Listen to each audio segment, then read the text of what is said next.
audiens. Saya persilahkan kepada Ibu Tuti untuk bisa memulai presentasi pertama. Berikan tepuk tangan.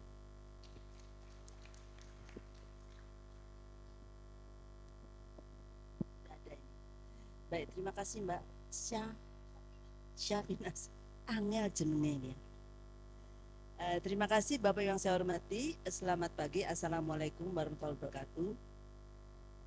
Pertama-tama saya ingin menyampaikan apresiasi saya pada teman-teman di Komisi Kejaksaan yang mengadakan acara ini. Saya bacakan tujuannya: memfasilitasi dialog konstruktif antara Komisi Kejaksaan dengan kalangan akademisi untuk merumuskan strategi transformasi yang komprehensif dan aplikatif. Keren banget ya rumusannya ya. Kita tepuk tangan dong buat teman Komisi Kejaksaan. Kenapa apresiasi? Karena pada saat ini Bapak Ibu yang saya hormati, nampaknya ada keengganan untuk melibatkan akademisi di dalam pengambilan keputusan.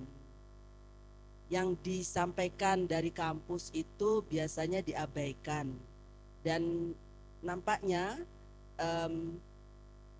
pengambilan keputusan itu tidak didasari oleh evidence, bukti, dan juga tidak melibatkan orang-orang yang berkompeten.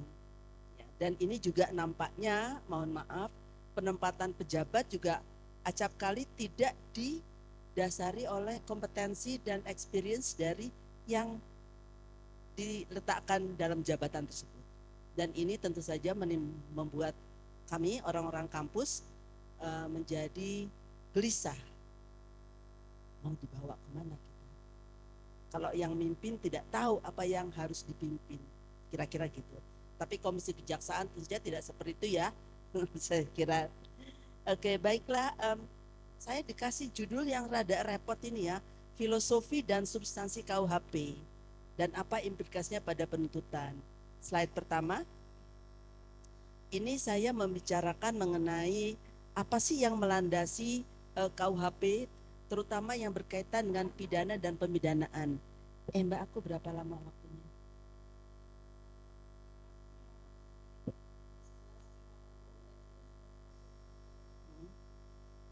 Oh, 30 menit, oke. Jadi kita melihat bahwa ada falsafah dasar dari KUHP, dan yang menjadi titik tolak adalah pidana dan pemidanaan. Dan ini juga yang nanti akan memberi warna baru, saya harap, pada teman-teman di Kejaksaan, khususnya dalam tahap penuntutan. Yang pertama adalah retributif. Pandangan retributif mengenai pidana itu adalah pandangan yang awal sekali muncul dalam hukum pidana, tapi sudah harus tinggalkan, karena intinya adalah semua kejahatan itu jahat, harus dibalas. Dan sekarang kita sudah berubah ke dalam era yang baru, di mana pidana-pidana itu tidak didasarkan pada retributivis, akan tapi pada upaya untuk pencegahan, rehabilitasi, dan lain-lainnya nanti akan kita bicarakan tentang tujuan pemidanaan. Dan lalu berbeda dengan masa lalu dan masa saat ini, kita juga mewadahi adanya local wisdom atau kearifan lokal yang berasal dari hukum adat, yang nantinya saudara-saudara jaksa tidak perlu berpikir, waduh seperti apa nanti ya, bagaimana cara kita tahu, nanti akan ada perda. Tanpa perda tidak ada hukum adat yang dapat dijadikan landasan untuk melakukan proses peradilan pidana. Kemudian berikutnya, pidana penjara sekarang itu sudah menjadi primadona. Saya tidak bisa menyalahkan APH, akan tetapi memang ketentuan hukum kita yang memberikan primadonanya di peraturan perundangan, sehingga kemudian akhirnya ya itulah yang dipakai oleh teman-teman APH. Nah, untuk ini saudara-saudara, perancang KUHP merumuskan adanya alternatif pidana penjara yang nanti akan saya bicarakan juga. Dengan adanya dominasi dari pidana penjara, kita tahu terjadilah overcrowding yang hampir 200%. Tapi kalau Bapak Ibu pergi ke bagian Siapi-api, di sana ada rutan yang over capacity-nya itu sampai 1000%.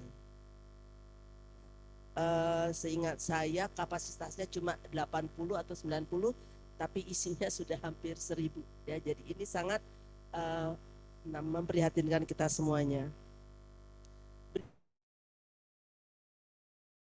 Yang tadi yang saya katakan tidak retributif, tapi sekarang lebih beraras pada pendekatan restoratif justice yang nanti kita lihat juga bergandengan dengan beberapa alternatif pidana penjara, misalnya ada yang disebut sebagai judicial pardon yang dibicarakan.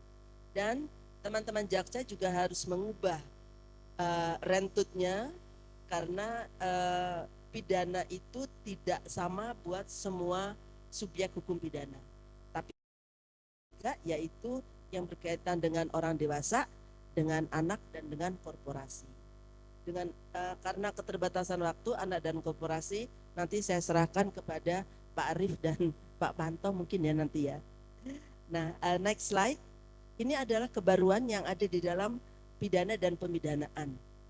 Boleh dikasih judulnya enggak? Klik satu lagi. Nah, yang pertama ada tujuan pemidanaan. Tujuan pemidanaan ini adalah sebenarnya untuk memberi arah bagi para hakim utamanya, akan tetapi juga bagi para jaksa. Ketika menyusun tuntutan, maka perlu memperhatikan apa sih yang menjadi tujuan pemidanaan itu. Lalu nanti ada pedoman pemidanaan, ada alasan pemberat pidana, double track system, jenis pidana tindakan, alasan penuntut maaf, serta tadi 3 kategori pidana dan tindakan, yaitu dewasa, anak, dan korporasi.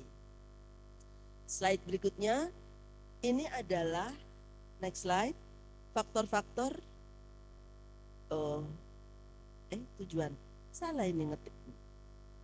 Oke, tujuan pemidanaan. Di pasal 51 itu ada 4 tujuan pemidanaan yang saya harap juga akan mengubah cara teman-teman jaksa ketika menyusun tuntutan. Yang pertama, pemidanaan itu tujuannya adalah untuk prevensi, mencegah, baik prevensi khusus maupun prevensi umum. Yang kedua adalah rehabilitasi. Kemudian yang ketiga adalah ini yang diambil dari local wisdom kita, kearifan lokal kita, yaitu dari hukum adat kita, menyelesaikan konflik, memulihkan keseimbangan, dan mendatangkan rasa aman dan damai dalam masyarakat. Kalau Anda mencari literatur di luar mengenai hal ini, nggak nemu, karena adanya di Indonesia. Kemudian yang keempat adalah menumbuhkan penyesalan dari terpidana yang kita sebut sebagai atonement. Nah, ini adalah tujuan pemidanaan, dan kalau Anda lihat tidak ada retributif. Saya pernah diprotes oleh orang KPK, saya lupa namanya, seperti namanya Rasa Mala Aritona. Dia marah, kenapa KUHP tidak ada retributif? Saya bilang retributif itu sudah merupakan falsafah yang sangat lama sekali. Kita sudah berkembang, hukum pidana kita seperti juga hak asasi manusia sudah berkembang, sehingga kita tidak meletakkan itu sebagai salah satu dari tujuan pemidanaan yang ada dalam KUHP. Tapi dia ya tenulah ya bersikeras bahwa itu harus ada. Lanjutnya, nah ini adalah slide berikutnya. Klik. Nah, ini buat jaksa-jaksa di seluruh Indonesia. Ini adalah faktor-faktor yang harus dipertimbangkan oleh hakim ketika memutus perkara. Ya, kalau bentuk dan kesalahan pelaku tindak pidana sudah ada, kemudian tidak dilakukan rencana sudah ada, tapi kita nggak pernah, paling tidak di fakultas hukum itu kita tidak pernah mengajarkan tentang motif dan tujuan tindak pidana. Itu bukan unsur yang tidak saya. Cuma nanti ini yang wali negara itu terpusat ke camat ya. Ada induksi ya. Oke. Nah, ini sekarang masukkan. Dari mana faktor-faktor ini kami rumuskan? ini adalah merupakan hasil dari inventarisasi berbagai faktor yang dipertimbangkan oleh hakim di dalam berbagai putusan. Dan ini juga nanti yang perlu dipertimbangkan oleh teman-teman jaksa ketika mau memutus. Jangan lupa yang paling akhir disebut tapi paling penting adalah nilai hukum dan keadilan yang hidup dalam masyarakat. Artinya kita harus selalu memperhatikan seperti apa sih suasana kebatinan masyarakat. Nah, ini juga menjadi PR yang besar buat teman-teman jaksa. Jadi ini adalah faktor-faktor pertimbangan hakim dan faktor pertimbangan jaksa ketika menyusun tuntutan. Selanjutnya, next slide adalah yang berkaitan dengan selanjutnya, slide berikutnya.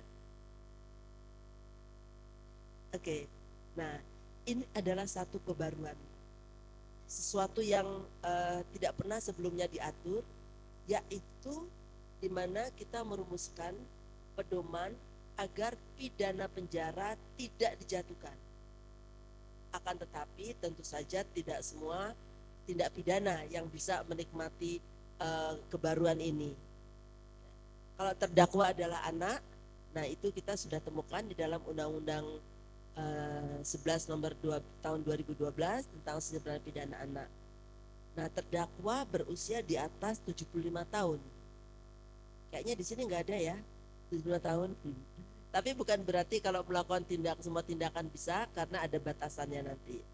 Atau dia baru pertama kali, atau kerugiannya tidak terlalu besar, atau sudah membayar ganti kerugian, atau juga kita melihat bahwa terdakwa tidak menyadari bahwa perbuatannya akan menimbulkan akibat yang besar, atau karena adanya dorongan yang kuat dari orang lain, atau ada yang kita sebut sebagai victim precipitating crime, yaitu kejahatan yang terjadi karena didorong oleh si korban sendiri. Dan ini ada sebagian ya, jadi hanya separuh saja supaya nanti bisa mendapatkan bayangan seperti apa sih tindak pidananya. Tapi ibu bapak yang saya hormati, ini bukan berarti semua tindak pidana itu tidak dijatuhi pidana, karena ada pengecualiannya yang kita temukan di dalam. Kok hilang mas ini ya, kok hilang ya? Nah, kemana? Nah itu nanti dicari, mungkin hilang di gondol kucing garong kayaknya nih. Ya. Ada pengecualiannya, yaitu di pasal 70 ayat 2. Apa pengecualiannya? Next slide. Yang pertama, tindak pidana tersebut diancam dengan pidana penjara 5 tahun atau lebih. Jadi kalau misalnya pencurian, nah itu nggak bisa itu, karena dia 5 tahun atau lebih. Jadi hanya boleh yang di bawahnya. Atau diancam dengan pidana minimum khusus, seperti pelanggaran HAM berat, terorisme, ya money laundering, itu nggak bisa. Atau tindak pidananya sangat membahayakan atau merugikan masyarakat serta merugikan keuangan atau perekonomian negara. Nah, ini adalah tindak-tindak pidana yang tidak boleh atau tidak direkomendasikan untuk tidak dijatuhi pidana penjara. Dengan kata lain, memang yang diusulkan untuk tidak dijatuhi pidana penjara adalah tindak pidana yang tidak terlalu serius. Saya tidak mengatakan tidak serius, tapi tidak terlalu serius. Nah itu yang sudah kita rumuskan di dalam pasal 70 ayat 2. Lalu ada perubahan lain lagi yang sangat penting, next slide, yaitu yang kita sebut sebagai judicial pardon atau pemaafan peradilan. Ada yang mengatakan pemaafan hakim, nggak ada masalah juga, karena bahasa Belandanya rechterlijk vrijspraak, rechterlijk pardon. Ya. Nah, ini sebenarnya latar belakangnya adalah adanya kasus-kasus di masa lalu itu di mana kasusnya ringan, akan tetapi hakim harus menjatuhkan pidana. Tidak bisa tidak menjatuhkan pidana karena kita tidak punya konsep ini. Dan disinilah kita memberikan ruang bagi para hakim Dan buat saya juga sebenarnya jaksa juga bisa dikasih ruang untuk menuntut adanya pemaafan peradilan. Tapi ada syaratnya, yaitu yang pertama ringannya perbuatan. Kemarin saya ada acara dengan teman-teman di Mahkamah Agung dan para hakim yang menanyakan ringannya perbuatan itu seperti apa ya? Indikatornya apa? Nah, saya harus terus terang mengatakan bahwa dalam tim KUHP kita berdebat ya Pak Arief ya, karena saya mengatakan nampaknya lebih kepada tipiring deh, tindak pidana ringan. Tapi teman-teman mengatakan apa ya, apa nggak dibuka buat semuanya? Mengapa? Karena di Belanda itu ternyata bukan tipiring saja yang menjadi bagian untuk diberi pemaafan peradilan, tapi ada satu kasus di mana ada seorang laki-laki yang sedang mengendarai mau memundurkan kendaraannya di garasi, dia nggak lihat di belakang itu ada anak yang di balita, dia nggak lihat, anaknya kelindes, tentu saja meninggal, dan hakim memaafkan. Lalu saya tanya pada teman-teman hakim, ternyata mereka juga pecah gitu ya. Ada yang mengatakan ya bisa kita maafkan, ada yang mengatakan nggak bisa dong, itu kan mencabut nyawa orang lain, merampas nyawa orang lain. Lalu saya katakan mungkin kita perlu adanya juknis dari Mahkamah Agung ya untuk lebih menekankan seperti apa indikator atau kriteria yang bisa diberikan pemaafan peradilan.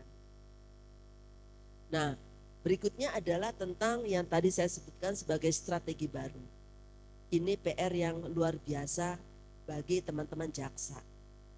Ya, karena ternyata pidana penjara itu yang sekarang ada di dalam hampir semua pasal-pasal tentang pidana penjara. Akan tetapi ini dari istilah dari Pramuladi, ini adalah straf modus, artinya cara menjalankan pidana penjara. Jadi artinya mereka si terpidana tidak harus masuk penjara, tapi diberikan 3 alternatif yang juga dipergunakan oleh teman-teman jaksa nantinya. Yang pertama adalah walaupun sanksinya itu tetap pidana penjara, tapi bisa diganti dengan pidana denda. Yang kedua adalah pidana kerja sosial. Belum dong, mundur lagi dong, aku belum selesai, kamu kok cepet-cepet. Nah, yang ketiga adalah setelah ini pidana pengawasan ya. Jadi kalau kita lihat, nah di sini dulu kita berharap bahwa dengan adanya tujuan pembinaan yang baru dan saya kira implikasinya tujuan penuntutan yang baru juga, maka kita akan mengurangi adanya paradigma retributif dan kemudian juga bisa mengurangi penjatuhan pidana penjara dengan harapan bahwa overcrowding akan tertangani. Itu harapannya tentu saja. Dan kita juga mengetahui semuanya bahwa perampasan kemerdekaan atau pidana penjara jangka pendek itu tidak pernah dibuktikan efektif. Nah, jadi ini yang kita harapkan, tidak ada lagi penjatuhan pidana yang ringan. Dan di sini juga kita memberi kesempatan pada masyarakat untuk berpartisipasi, yaitu dengan memberikan bantuan kepada terpidana dan juga mengarahkan terpidana supaya menjadi orang yang lebih taat hukum ke depannya. Ini juga kita harapkan bisa mengurangi pola pikir bahwa retributif adalah tujuan pemidanan yang kita punya. Sekarang ini sudah berubah. Nah, selanjutnya kapan, next slide, kapan pidana denda bisa dijatuhkan?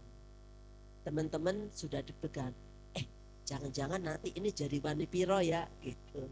Ya semuanya bisa diwani-pirokan sih kalau melihatnya. Tapi di sini kita di pasal 71 mencoba untuk merumuskan dengan lebih detail. Pertama, sanksi tindak pidana tersebut adalah pidana penjara di bawah 5 tahun. Dan kemudian hakim berpendapat bahwa nggak perlu loh kita masuk penjara. Kenapa? Karena kita tadi kembali ke tujuan pemidanaan itu apa? Pedoman pemidanaan itu apa saja yang perlu diperhatikan oleh hakim, ya, dan itu sebabnya yang bersangkutan dapat jatuh pidana denda. Tapi ada syaratnya juga. Ini adalah victimless crime, tidak pidana tanpa korban. Atau ada korban, tapi korbannya nggak mempermasalahkan. Nah, ini berarti kita juga memperhitungkan peran korban di dalam penuntutan dan pengambilan putusan pengadilan. Lalu kita melihat juga bahwa dia bukan pengulangan, bukan residif, ya. Tapi ini nggak berlaku buat terdakwa yang melakukan tindak pidana sebelumnya ketika dia masih di bawah umur. Jadi ketika Pak Bambang Waluyo masih kecil dulu nakal, sekarang masih nakal nggak Pak? Ah, itu nggak termasuk Pak, tenang-tenang saja Pak. Oke, itu yang pertama, pidana denda. Nah, ini juga nanti perlu menjadi perhatian teman-teman jaksa tentu saja. Yang kedua adalah yang menjadi pidana penjara yang kemudian bisa dialternatifkan dengan pidana kerja sosial. Sanksi pidananya sama, yaitu pidana penjara di bawah 5 tahun. Tapi di sini sudah ada pemikiran hakim bahwa mereka akan menjatuhkan pidana kurang dari 6 bulan.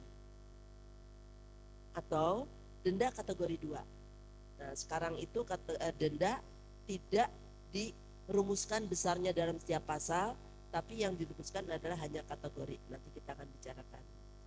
Dengan mempertimbangkan terdakwanya ngaku. Terdakwa nggak ngaku, ya proses aja biasa. Ya, dihukum penjara biasa. Kemampuan dia terdakwa, persetujuan terdakwa, karena kalau dia nggak setuju untuk pidana kerja sosial, karena percuma. Riwayat sosial, pelindungan keselamatan kerja, agama, kepercayaan, keyakinan politik terdakwa. Ini apa nih maksudnya? Kok ngurusin agama, kepercayaan, keyakinan politik? Gini loh contohnya yang gamblang. Dia dijatuhi pidana kerja sosial, suruh ngecat kantor. Ternyata dia orang PDIP suruh ngecat kantor Gerindra. Gitu. Atau dia suruh memangkas rumput di lingkungan masjid, padahal dia orang Nasrani. Atau orang Nasrani disuruh betulin genteng masjid.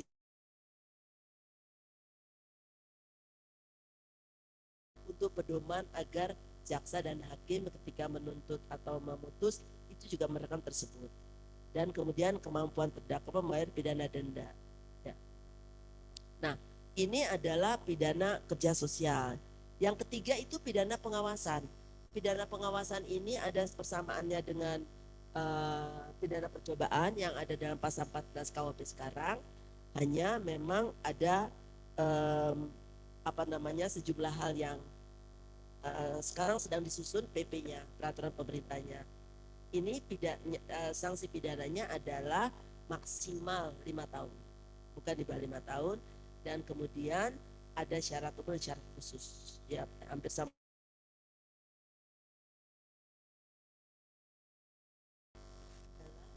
Apa ya implikasinya bagi penuntutan?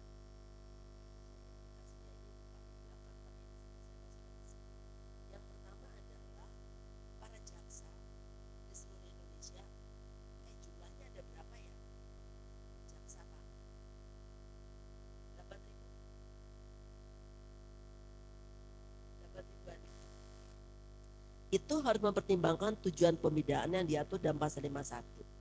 Artinya mereka harus benar-benar mempelajari kasus yang mereka ditugaskan pada mereka.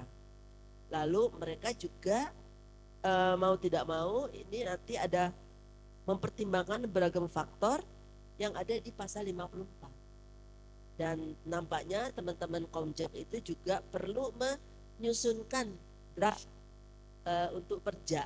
Seperti apa nanti kira-kira petunjuk teknis yang akan diberikan kepada teman-teman jaksa.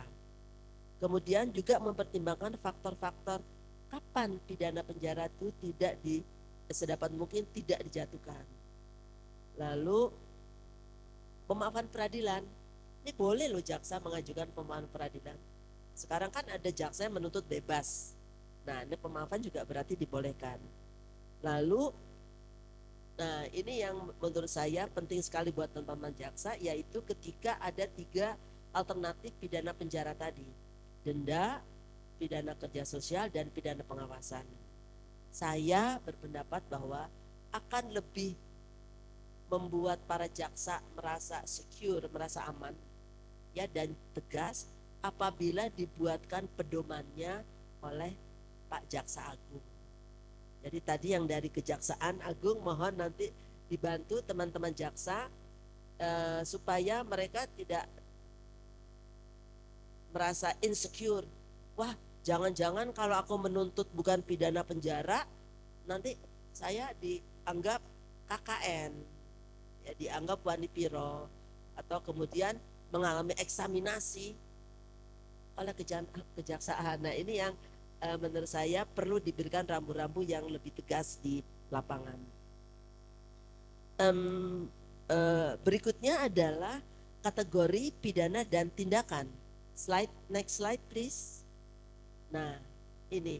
Jadi masing-masing ada pidana dan ada tindakannya. Nggak sama satu sama lain karena mereka punya karakternya berbeda juga. Nah, saya lebih fokus pada pidana untuk orang dewasa. Slide berikutnya. Nah, Ibu Bapak yang saya hormati, ini ada 3 kategori pidana untuk orang dewasa. Yang pertama adalah pidana pokok, yang kedua pidana tambahan, yang ketiga pidana khusus. Pidana pokok itu sama dengan pasal 10 KUHP, tapi yang dihilangkan adalah pidana mati dan pidana kurungan.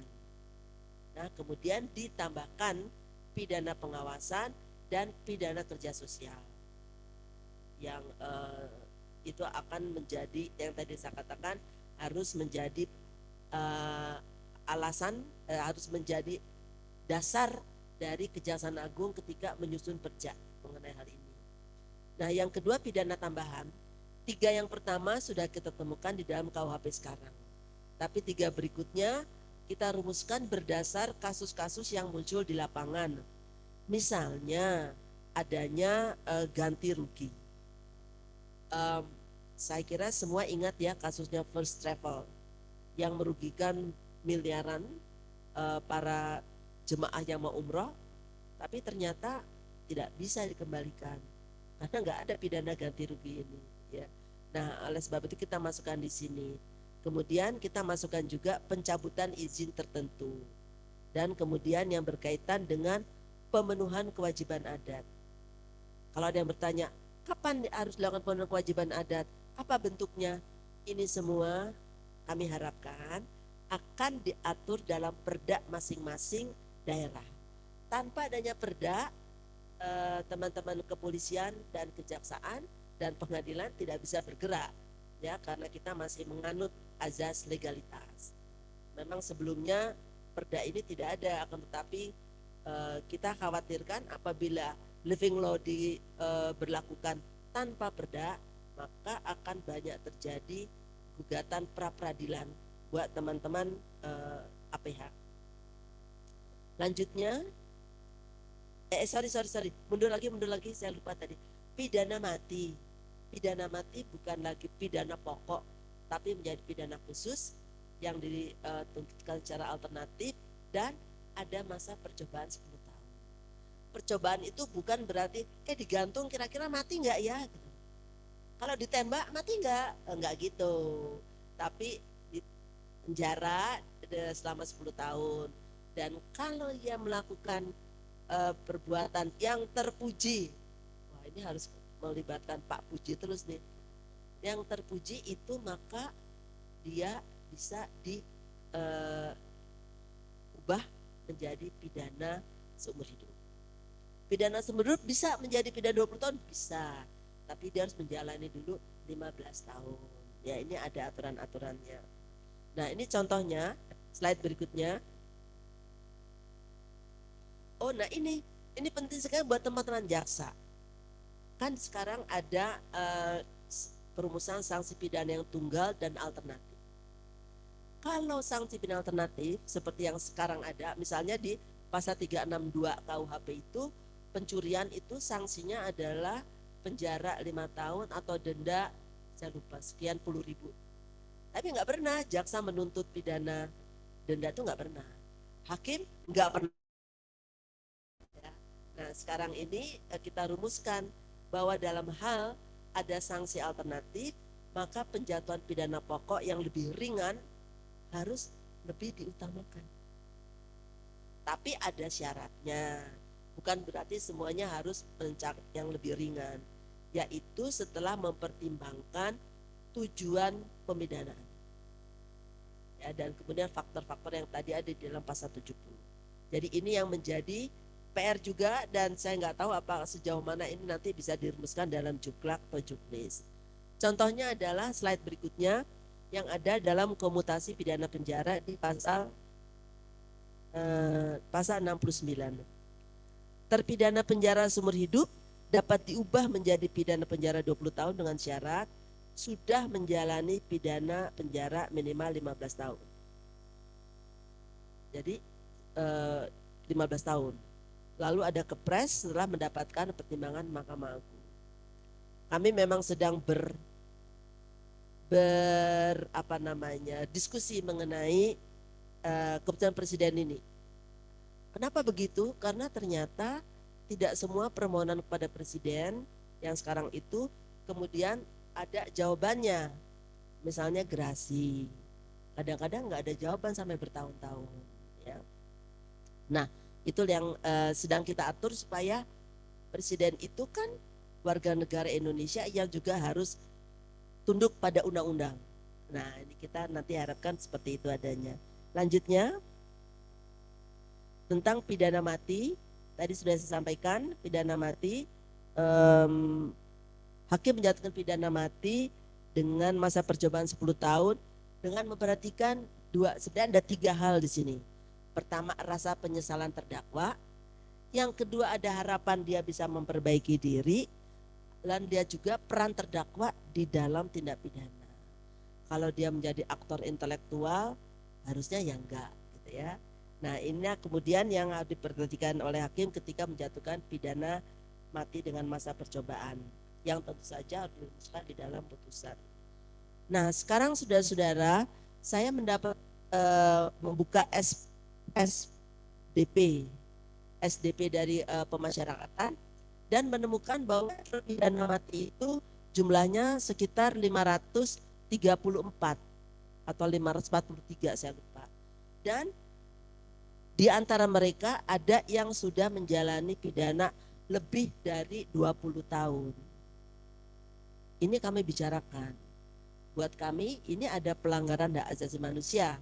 Kenapa? Karena di penjara 20 tahun, ujung-ujungnya dimatiin juga. Artinya dia menjalani 2 macam pidana. Ya, satu pidana penjara, terus diikuti pidana mati. Nah, ini yang membuat kami akhirnya merumuskan apa yang ada di dalam pasal 101.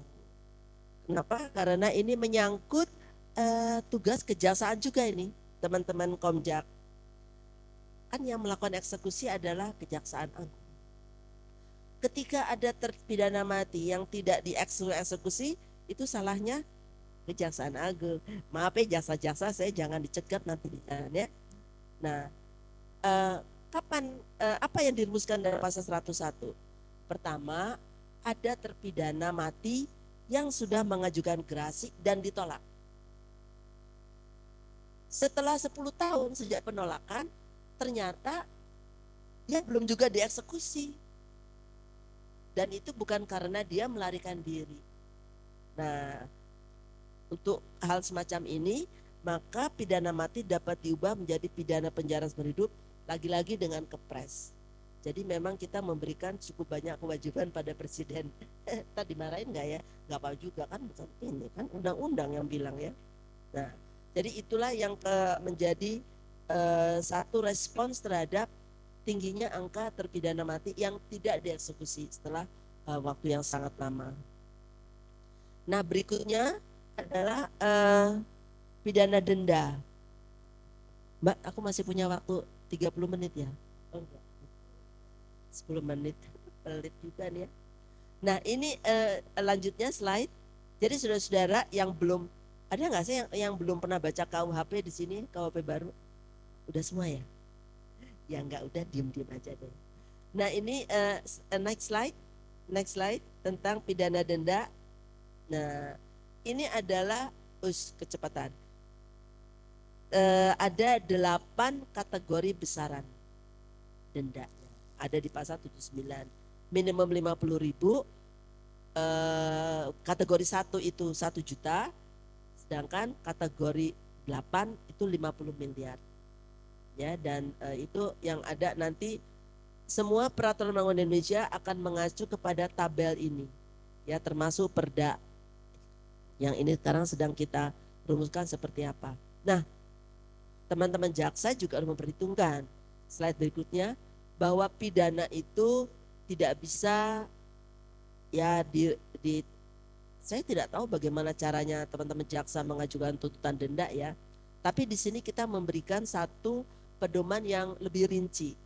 Pertama, hakim harus memperhitungkan. Artinya jaksa juga harus memperhitungkan kemampuan, penghasilan, dan pengeluaran terdakwa yang nyata. Ya. Tapi memang kita tidak berharap bahwa penerapan minimum khusus itu dikecualikan. Nah ini yang kita harapkan muncul pedoman juga dari Jaksa Agung dan dapat mencicil. Tapi bukan pecicilan ya Pak Amanto ya. Kalau pecicilan beda lagi, dapat mencicil yang jangka waktunya ditentukan oleh hakim. Kalau enggak dibayar, maka bisa hartanya, kekayaannya atau pendapatannya disita dan dilelang oleh jaksa. Nah, cicilan enggak tahu. Nanti yang ngurusin bunganya kamu ya nanti ya. Di kita enggak bilang gitu ya. Nah, kemudian kalau enggak cukup, kalau dendanya itu adalah minim kategori 2 maksimal, maka bisa diganti dengan pengganti. Nah, ini artinya juga perlu ada satu petunjuk teknis buat saya dari teman-teman kejaksaan dan mungkin dari Komjak Pak Babul ini bisa dibantu untuk merumuskan teman-teman di sana. Jadi kita mempunyai satu perubahan paradigma dalam penjatuhan pidana denda. Lanjutnya adalah yang berkaitan dengan pidana tambahan. Slide berikutnya, ini adalah pidana tambahan. Ya, kalau pencabutan hak tertentu, perampasan barang tertentu, pengumuman putusan hakim sudah ada, tapi kita masukkan 3 yang baru. Tadi sudah ya, pembayaran ganti rugi, pencabutan izin, ya, dan kemudian kalau yang pertama pencabutan hak, saudara ya, jangan salah baca ya. Yang pertama itu pencabutan hak, tapi yang itu pencabutan izin tertentu dan pemenuhan kewajiban adat setempat. Saya lupa juga tentang adat setempat ini, saya nggak bikin slide rasanya. Nah itu nanti teman-teman jaksa harus mengacu kepada perda. Di perda itu sudah harus dirumuskan apa delik adatnya yang pertama, yang kedua apa sanksi adatnya. Jadi nggak melenceng dari sana. Ya, dan ini akan memudahkan teman-teman jaksa dan hakim ketika menuntut atau memutus suatu perkara. Nah, pidana tambahan ini ada pedomannya juga. Slide berikutnya, ketika muncul pertanyaan, kapan ya pidana tambahannya? Karena pidana tambahan memang itu adalah diskresi hakim. Dan to some extent diskresi jaksa juga untuk menuntutnya. Nah, dijatuhkannya apabila dipandang bahwa pidana pokok saja tidak cukup untuk mencapai tujuan pemidanaan. Artinya subjektif. Ya semuanya juga pasti subjektif lah. Kita tidak mungkin merumuskan syarat kriteria yang objektif untuk sanksi ini. Kemudian ditanya, jadi cuma 1 aja nih pidana tambahan? Enggak juga, boleh lebih dari 1. Ya, tergantung tadi sejauh mana kebutuhannya, sejauh mana proporsionalitasnya dengan tindak pidana dilakukan, ya, dan juga dikaitkan dengan kemampuan dari si terdakwa. Nah pertanyaannya, kalau yang dia lakukan belum tindak pidana selesai, tapi masih percobaan pembantuan, sama, ya sama pidana tambahannya. Anggota TNI, di sini ada anggota TNI ya. Anggota TNI kita kan masih belum berhasil untuk, kemarin udah ya Bu, ya undang-undang TNI baru ya, cuma kita tidak berhasil untuk mengubahnya. Nah, ini tentu saja dalam perkara koneksitas tergantung pada undang-undang TNI. Kemudian bagian terakhir adalah tentang tindakan bagi orang dewasa. Selanjutnya, ini tindakannya.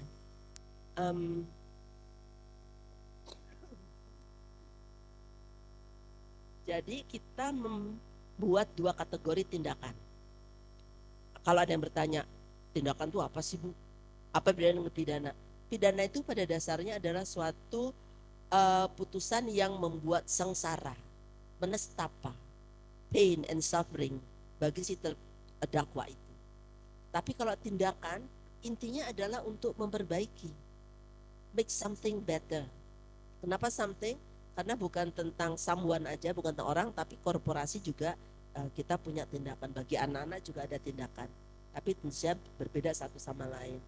Nah, tindakan yang dapat dikenakan bersama dengan pidana pokok, ya, itu adalah konseling, rehabilitasi, pelatihan kerja, perawatan di lembaga, dan perbaikan akibat tindak pidana.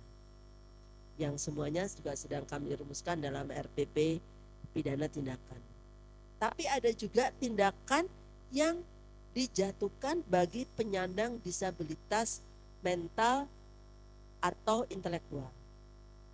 Kalau Bapak Ibu ingat pasal 44, kita cuma punya satu ketentuan bahwa mereka yang terganggu jiwanya atau pertumbuhan jiwanya tidak dapat dipidana. Tapi nggak ada apa-apa lagi di situ. Nah, di sini sekarang kita pecah menjadi ada dua pasal. Pasal 38, 39.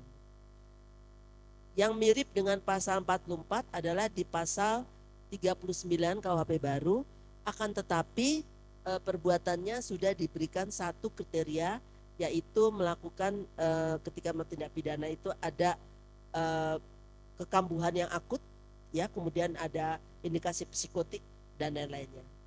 Nah, di sini ada 2 bentuknya. Yang satu adalah rehabilitasi, penyerahan pada seseorang, perawatan di lembaga, diserahkan kepada pemerintah, atau dirawat di rumah sakit jiwa. Satu yang menjadi PR teman-teman jaksa adalah ketika Anda mengajukan tuntutan bahwa si terdakwa dijatuhi tindakan, itu yang bayar siapa? Apakah negara? Karena duitnya udah habis tuh buat MBG. Salah ya. Nyindir-nyindir. Ini gimana nih rumah sakit jiwa? Bagaimana kalau diserahkan kepada pemerintah, lembaga mana? Ya, karena panti, saudara-saudara tahu nggak sih?